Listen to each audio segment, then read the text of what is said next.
Okay, got it. The context is the same, of course, because it's the same, it's that exam for those students that was improved. So remember, it's a public school in Santo Domingo neighborhood, which is one of the faraway neighborhoods close to the Metrocable, right? Yeah. A very low socioeconomic status. Fourth grade, 36 students, equally boys and girls. 8 to 10 years old. Keep that in mind when you're reading the exam, right? And it's a basic English level. The purpose of the evaluation, as you can see, I changed it a little bit. Anyhow, it continues being summative, right? It continues being summative, but I know now, or it's specified that it's 20%. So because it's summative, it's to grade students' ability to do what? Well, one, to follow oral instructions about class objects and their location. Another one is to match pictures of people to the written description. The other one is to describe themselves and their family in writing. And the other part is to describe people and places in writing based on pictures. So this is a summary of the abilities that are going to be evaluated. As you can see, that was more or less in the first one, right? So the purpose is still the same. Again, at the school, they follow the communicative, the CFR, the Common European Framework, and very specifically, what from that framework is here. Okay? And since it's fourth grade, they went to fourth grade here, and here you have a lot of constructs. Hint, hint. Okay? For example, en lectura, asocio un dibujo con su descripción escrita. That's something that a person should be able to do. Escribo sobre temas de mi interés, escribo descripciones y narraciones, etc. Okay? So it came from there. That's the source where the definition of language is similar but a little different from Bachman and Palmer. Because they talk, I made a mistake. They talk about competences in the plural. This should be all in the plural. This should be in the plural, and this should be pluralized. I made that mistake. Because the CFR talks about these three competencies under communicative competencies. Sometimes says or sees. Linguistic, which is similar to Bachman and Palmer's grammatical. Pragmatic competence, which has under it functions and sociolinguistic aspects. Functions. And textual knowledge. Discourse. Discourse. And sociolinguistic competencies, which include what we have seen. This comes from the Estándares, page 11 and 12. So, the units preceding this evaluation focused on, this is said by the teachers, right? As to linguistic competencies, they focused on lexicon, on syntax, on spelling, and under phonology, basically pronunciation and listening, right? Discrimination or understanding.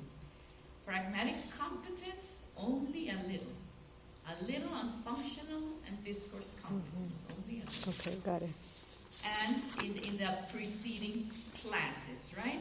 And as to the sociolinguistic component or competencies, a little on social and cultural conditions of the language in use, very little. So, note, these are the components of communicative competencies based on the CF, not Bachman and Palmer. Is that clear? So that's what is stipulated in the school documents. Now, here we go to the constructs. In this evaluation, students will demonstrate their ability to. It's very similar to what I had under summative, right? To follow oral instructions about classroom objects and their location in the classroom. That's the first section, right? Am I in the right place? No. You are. I was in the wrong place. Okay. To associate the other abilities, to associate pictures of real people to written descriptions of their physical and personality traits. As you can see, that's the second section, right? Also, to write the description of a classroom based on a picture. Also, to describe someone, in this case their teacher, but if they can describe their teacher, apparently they can describe people, right? People they know. In writing, in this case, it's to their mother, based on a picture. And finally, to write descriptions of themselves and family, and of their likes and dislikes in an email, of course, to an EPAL. So these are the language constructs. I will talk about them. These are the language constructs that I deduce looking at the text and opening that, right? Checking that. The evaluation form. As you can see, it has section 1, 2, 3, and under the fourth part, it has two other parts. So sections 1 and 2 are traditional in the sense that we're talking about selected response. Remember, selected, constructed, and personal response. In this first sections, it's selected response. 1 is drawing items based on the listening. And so it's just items. That's why it's traditional. Although they're drawing them, they're not. So it's tough to say constructed response because a drawing is not exactly the spelling of the word. So that's why I put it as selected. So the drawn items, and the second one is simply matching, which requires reading and observing the picture. Number 3, section 3 is between traditional and alternative because there's a little more constructed response, right? Yes. It's between constructed and personal. Number 3 is the email, right? In the first part where they give you the beginning of the sentence, and they only have to complete, it's not exactly fill in the blank with one word, but fill in the blank with information. So this part is more constructed response, right? But when they can go on expressing themselves, that is personal. So this part is constructed. This part, based on the instructions, is personal response because it's a more extended and personal response. The fourth, where they have to describe the teacher, is a personal response because they write the composition, right? And for A. And for B, which is the description of the classroom, it's constructed response in the sense that they are given the picture, right? So it already limits what the student will say. So there's some control. Plus the instructions that go into certain topics that are required. So that's why it's constructed response. There's more or less control of the student's production. Get it? Questions? At the end, write them down. So since I was analyzing, I had no tasks in the complete sense of the word due to missing elements, right? And you know that a task, situation, participants, and all that, there are things that are missing. So that's the form, how this is presented, right? Now, since I'm saying that there are no tasks, of course I have to step in with the definition of task? What is a task for me? And from certain authors that I've read. First, overall, it's a practical reference that allows students to demonstrate their communicative competence. So it's a practical reference. That's one more general definition. But a more specific one is, the task ends up being, what I said yesterday and before, the definition of the language construct to be evaluated. And that task should match the description of the task. So yeah, task and language and definition of the construct meet. And what is the description of a task? It has to include the clear specification of the situation in which language is used. That's what has been missing in most of the evaluations, even in this one, up to a point. And what are those characteristics of the task, which again are associated to the construct? There has to be a topic, because when we communicate about something. Again, it has to be a purposeful communication. So I have a function, I have a communicative purpose, a communicative one. And the context has to be specified. The participants, the relationship, and if space and time are necessary, they should go there too. So with that definition in mind, with all those requirements, I'm saying, excuse me, that this exam is lacking the tasks in the full sense of that definition. Now, this is the instrument. It's used by students to directly record their performance and by the teacher to evaluate it. There's nothing else. I mean, there's not an oral performance, right? Mm-hmm. The rubric, all in all, is okay. So I have two categories under rubric. Some things are okay, but some things are problematic. Okay, why? Because this student of mine learned her lesson, or these students learned their lesson, because they included the institution, right? The program where it says English, right?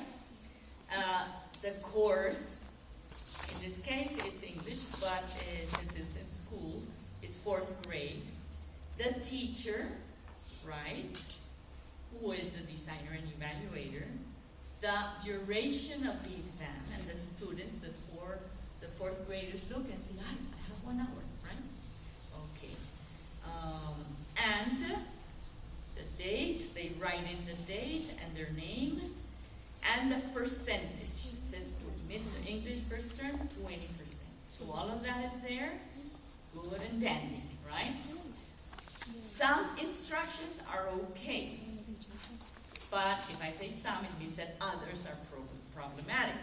Some instructions are okay. Why? First of all, the instructions are written and are there for each section. So that's why I say they're okay. They are written in a combination of L1 and L2, what some people call Spanglish, right? I know that you have your comments about it, and there has been research done on it in Colombia. Beautiful research on the teaching of writing to children. Excellent. And I didn't tell these students, they came up with it, right? And one of the coordinators or the participants in this research is Amparo Clavijo, if you're interested. Amparo Clavijo from the Pedagógica in Bogotá. Several years ago, it was like 9 or 10 years ago, they were talking about this, about having students write. I don't remember if reading or if their presentation was about writing, about having students writing in whatever they knew in Spanish and whatever they knew in English. Their presentation was lovely. For me, it was unforgettable, right? But I'm sticking in something that they weren't there, right? My students, the ones who designed this. But if you want to read about Spanglish for children, and Amparo Clavijo she worked with a whole team, is a very good reference. So the interesting thing is to notice that instructions in a way give continuity, context, and purpose to the whole exam, right? So they try to connect one section from to the other. Story. It's like a little story, right? So there's some connection, and in a way, sometimes it gives those items a purpose. Purpose between quotation marks, because some of the purposes are questionable, and I will tell you. But the rubric has problems, right? For example, the objectives, and some objectives, I mean, you don't have to write down everything, and these are children, but some objectives could be better, could be explicit. Yes, especially because not the kids, but the parents. And for the parents, yes. The parents The criteria back here have problems. The expected response, in number 1, I'm talking about the rubric, the expected response here, you don't know exactly what is going to come out here. First, because you don't have the teacher's copy as to what the teacher is going to be saying. The computer is on the table, right? And then they have to write the computer on the table. But then I don't know if this is the teacher's watch is also on the table. So on that same table, I don't know if they're writing like one little thing for each sentence or what. So that teacher's copy is missing. Unless it will be very clear. Exactly. So these instructions, that's why I say, are unclear or incomplete, and some are unreal. Which one can be unreal? Cuando llegué a my house, my mother me preguntó por my first day in school y me pidió que escribiera my teacher in my classroom. And so the description is in English. How frequently do these students speak in English or write in English to their mothers who don't know English? You see? So it's trying to make this possible and a little more authentic, but sometimes you look into reality and it's not that way, right? Or when we tell our students, write a note to your father to inform, and leave it on the fridge to inform him that you're coming late, and they don't look like, I never write notes, first of all, and second, in English to my father, I don't. So they do the task, but it doesn't make sense to them. So here, I imagine the children get home and talk about their teacher, but in Spanish. So it's a little funny. Situations, again. The situation is supposed to be a whole story. Yeah? When I get home and meet my mom, and what we exchange, the information we exchange. But some are either missing, as I said before, in the task, some components are missing, or contrived, because they become funny, or the purpose is not really clear. The rating procedure. Let's go to this little box. So, I analyze point by point. Number 1, it says, escala de evaluación, yo puedo. There's something positive because it's on the instrument, on the rubric, so the students can look at it and can assess themselves. That is positive, okay?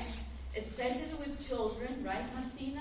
Because you are a children, because remember you're in charge of the children's education. Self-assessment. Self-assessment is part of that education. So number 1, what it says there, and it says, entender instrucciones simples acerca de la ubicación de los objetos de estudio y elementos del aula. Entender here, we will have to specify that it's the teacher speaking and I listening and drawing, right? So entender, I can understand from a reading or I can understand from something that's oral. So it's not clear. It says, point 1, and looking at the points stipulated here. Point 1 point per instruction. And there are 10 instructions that the teacher gives. So the total for part 1 is 1 point. But I say, there's a problem. The expected response is not clear. How the kid is going to draw things here, yeah, if they're all connected or if they're items all connected to the classroom, but jumping from the light to the where I plug the computers, right? So I don't know how the child is going to be drawing that. I can't imagine the end product. That is the expected response. You see? At the end, I will give us a suggestion as to how to improve it. Okay? Number 2 is 0.25 points per picture. And there are 4 pictures, and then the total is 1. Number 3, it says 0.3 points per step. The teachers here write, son 11 pasos, y cada uno vale .13. And then it says, that's why I put steps between quotation marks. And there are 11 steps for a total of 1.43 and not 1.5. So there is something that is unclear. What to do? Well, first of all, what are steps, right? Second, what to do if the student does, or I don't know what you do with those steps, if the student presents more than 11 steps, right? So that is unclear. Number 3. And still, this is an improvement from the one before that had no points anywhere, right? Okay, number 4 has a total of 1.4 points, not 1.5. And it's unclear what to do if students come up with more sentences, right? Yes. Wait a minute. Yes. That is in general for section 4. But going specifically into the first part, which is the teacher's description, right? It says approximately 0.1 point per sentence, and she says 7 sentences minimally, so it's a total of 0.7, not 0.75. And then these things can become difficult at the end. Yes. And then the second part, the description of the classroom, it says approximately same thing, okay? So the total points on the exam are 4.83, not 5.0, as it says, right?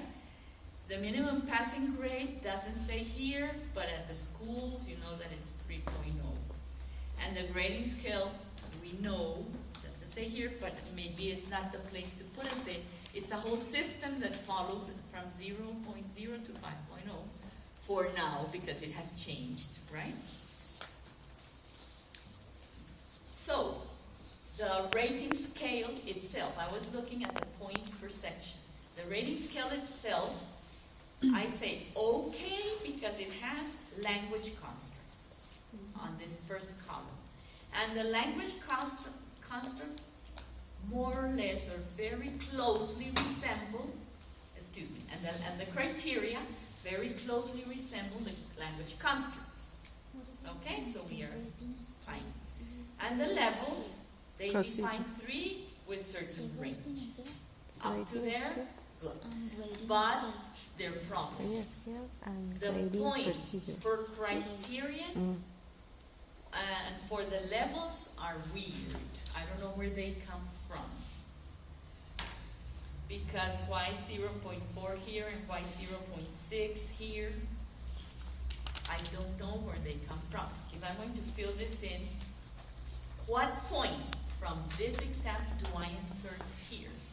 The points from section 1 and 2, from section 1 go where? The points from section 2 are placed where? I assume that where it says entender instrucciones simples acerca de la ubicación de los objetos, that one corresponds to part 1. But in part 1, the maximum the student can get is 1. So that's the maximum. But why in nivel 2? I mean, if the maximum you can get is 1, why the nivel superior is 9 to 10? You will need to Convert. You would have to be converted. Okay? But if you observe the final part where it says write la descripción de tu salón, de tu classroom, it also makes reference to Exactly. that point. It also makes reference to this other point, to 4B, right? And 4B, we said, had 0.7, 0.75. And then the maximum here is the 1 of section 1 and the 0.75 of section 4B. And the maximum that I can add there is 1.75, right? And it wasn't really 75, but 74. So I would have to be multiplying that 1.75 by how much to get between 9 and 10. So it's very problematic, okay? And even for the teacher. For everybody. And then, so what I mean is that the addition or mathematical operation for the points here to come all the way to here is very problematic. So you see the students, you know, we're all students, the students improved that first exam, and because we studied the scale, the rating scale and that, they did their best, but it's confusing, okay? At the end, I propose a scale. Here we go, to the qualities. So the constructs in relation to the first exam are better defined, but not thoroughly, because still the pragmatic terms are not absolutely absent, because there's a story, again, meeting your mother and talking to her, and she asking you and you answer, right? So there's something, there's some concern for the sociolinguistic and functional part, but it's not, it's confusing, it's contrived, and it's not clear or complete enough. So the constructs, though better defined, because remember that the constructs were defined as to, what was it? Wait a minute, let me jump. To follow oral instructions about classroom objects and their location, to associate pictures, to write descriptions. Still here, we are missing the intention. So, okay, so I follow oral instructions about classroom objects and their location for what? Yeah? What am I doing this for? To describe someone to someone else. To describe someone, or to describe my teacher to my mother. That is a little more functional and even sociolinguistically situated, right? But the problem is that very frequently all these parents don't speak English. So don't speak or read English. So first the mother is asking her for a description. And the description on the exam is in writing. And I mean, you don't have a conversation and, okay, I'm going to describe my teacher to you, Mom, wait a minute, and go and write it and then have you read it, have her read it. So it's a little funny. But the language concepts are better defined. And you know what? They're defined in the way that they're defined in that reto document. Okay? But still they're lacking the sociolinguistic aspects, as I said, more clearly.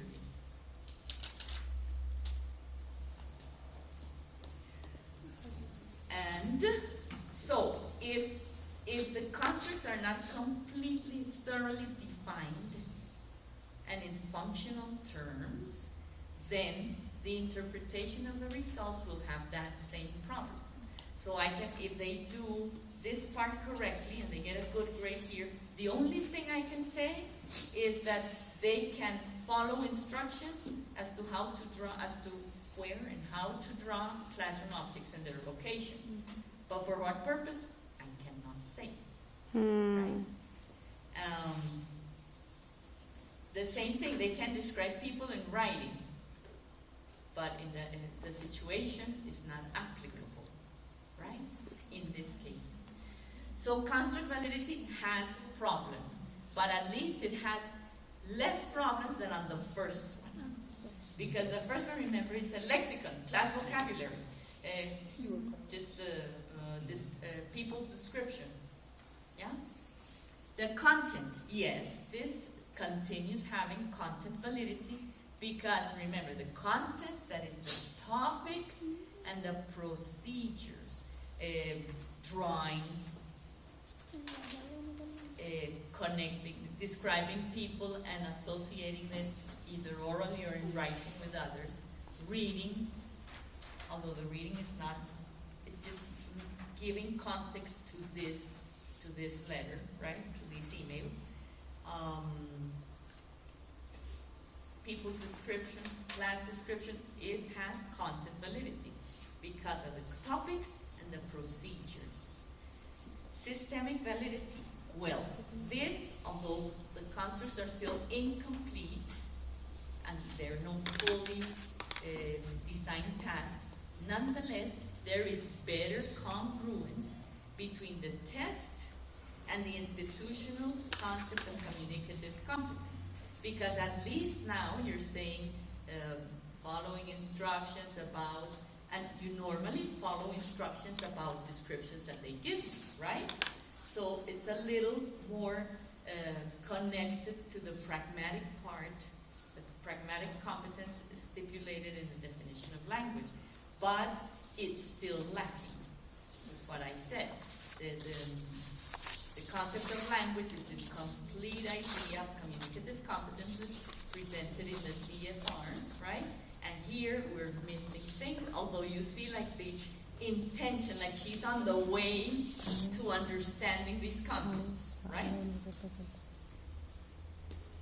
Trustworthiness. This one has a problem, right? The number of points per section are there. So that part is, although there are some problems, yeah, but at least now they appear here. I do think that they appear in a very complicated way for fourth graders. Yeah. Because with decimals and all that, for fourth graders, it's kind of hard. Yeah, of So course. it should be more user-friendly. Mhm. Something, I mean, 1, 2, 3 points, something simple, right? That they only have to multiply, and you even multiply for them.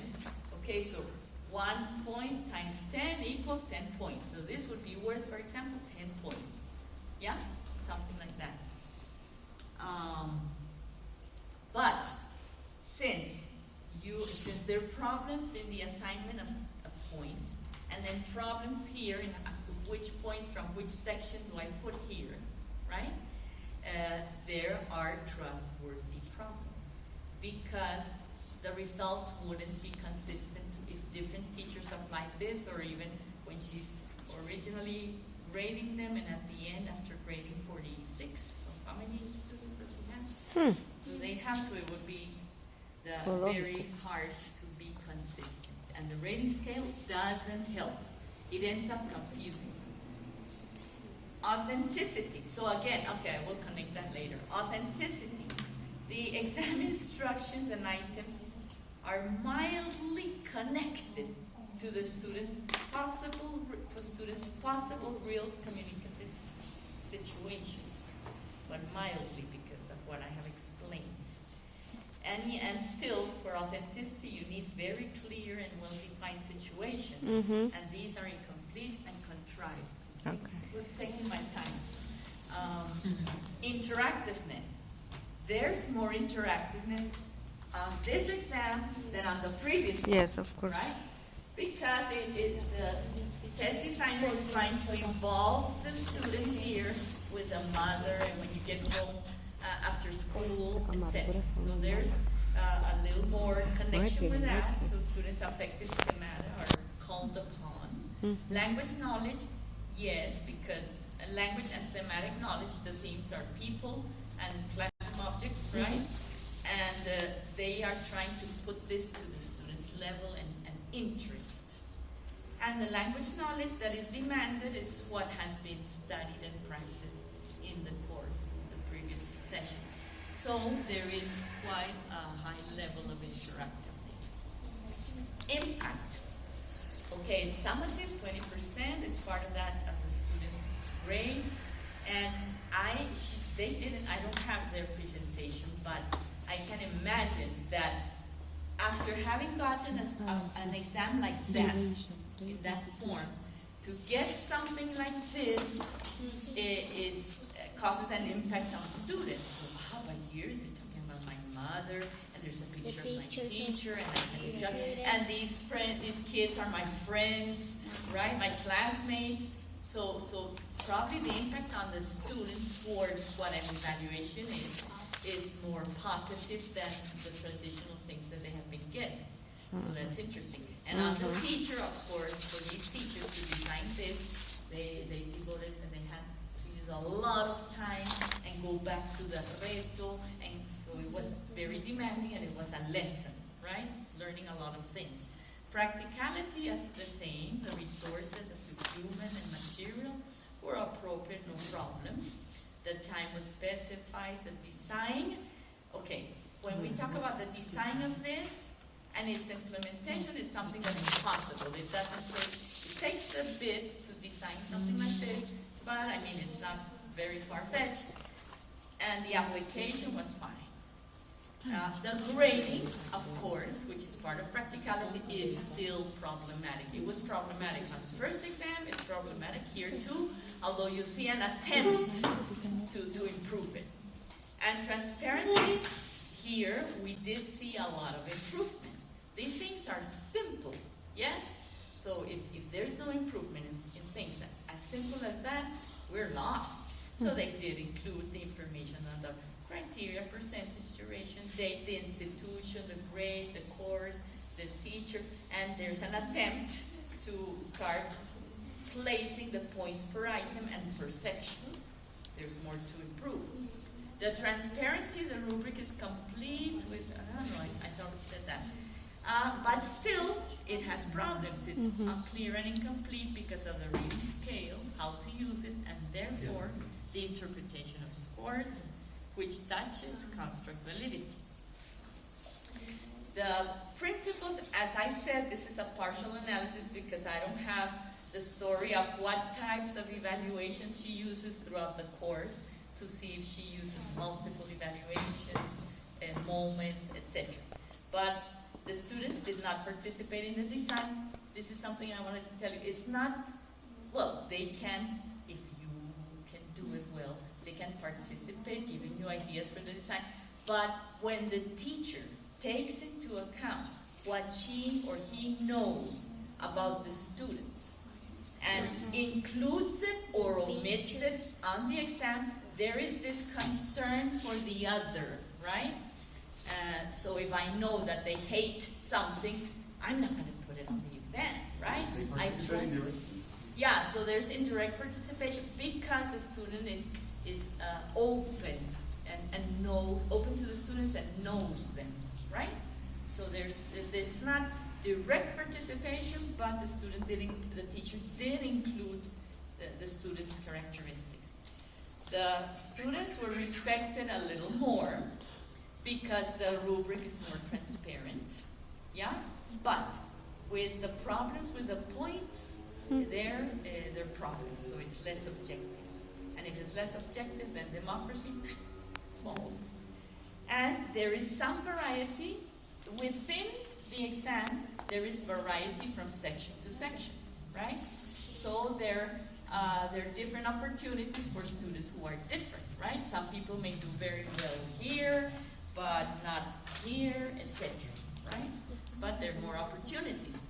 And fairness, the students will be, well, the exam is more interactive. Yeah. Right? The criteria and the points, although they are stated, so there is a tendency towards more objectivity and consistency, which helps the student because he knows, this is worth 1 point, yeah? But still, as I said, it's lacking. The exam, again, is the same for everybody. So here I have the connections, right? We have to do that. If there are problems in the definition of tasks, right, then No, but it's trustworthiness trustworthiness. is affected because at the same time, contract validity is affected, right? If there are problems in the transparency of what's related to the grading and the number of points, then trustworthiness is affected, right? It's lowered. Interactiveness here is a little higher, so it can contribute to the student's production, right, of what is expected of them. So this can be benefit. These are all probabilities, right, or likeliness. The systemic validity is respected, is seen there up to a point, right? So it contributes to trustworthiness. At the same time, contract validity, because our interpretations are going to be aligned to what is required in the institution and what is required by the course, or the level, or the grade. Practicality, as I said, the first two moments, okay, but the last one, the grading is problematic, meaning that will affect trustworthiness.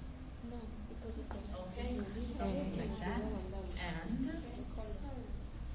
And I'm suggesting